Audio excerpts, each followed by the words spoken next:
Aujourd'hui, je vais vous lire un poème de Mounaïm Ramaha, mon ami soudanais qui a été condamné à mort dans son pays et gracié et qui maintenant vit en France, où il est réfugié politique. Hem et là, maintenant, il écrit et il chante avec Arthur H. Et donc, Mounaïm, et qui est musulman, le 7 octobre, est arrivé, quand il y a eu ce pogrom du 7 octobre, heu, il a été une des premières personnes vers laquelle je me suis tournée pour savoir ce qu'il en pensait. Parce que lui, il connaît bien toutes ces questions liées, aux réfugiés, à l'exil, heu, aux visas, aux frontières, aux papiers qu'il faut attendre, qu'il faut donner. À toutes ces problématiques-là et il ne pouvait qu'être touché par ce qui se passait là-bas.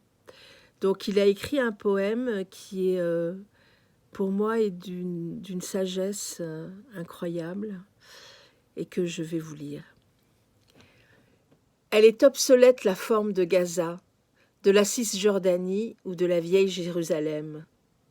Obsolète le kéfier noir, la carte, village d'olives et de thym. Et le dessin d'une terre, le nom d'un peuple.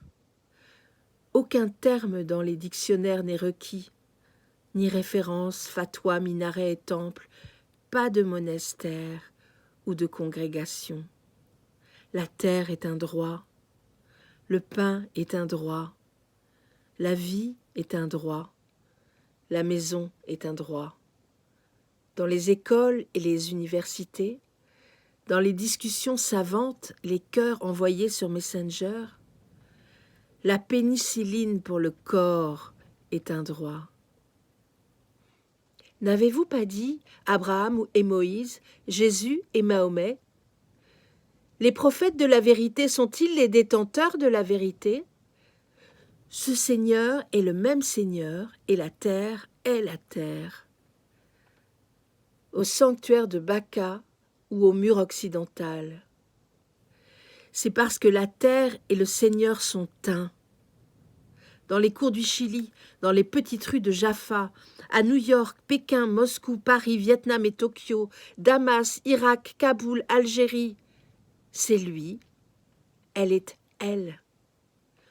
En Alaska, en Inde, à Kiev, en Sibérie et à Londres.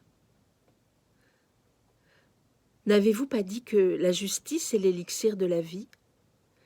L'injustice se manifeste à travers les tyrannies et les régimes oppressifs, à travers les règles des nations, gouvernements et les agences de veto, pour les consciences ou pour les nations.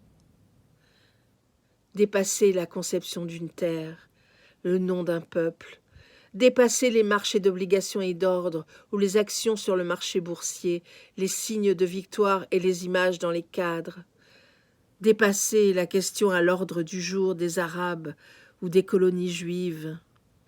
Il n'y a plus de voie pour la condamnation, l'anéantissement, seulement la duplicité à un sommet ici ou à une conférence là. Désuet le visa de transit et l'autorisation de sortie ou d'entrée.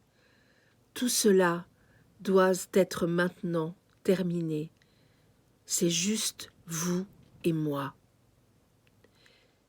L'idée du territoire en soi, la notion de nation sur son être, la pensée de justice sur son Seigneur, et pour les gens, pour tous les gens, quelle est la signification de la maison ?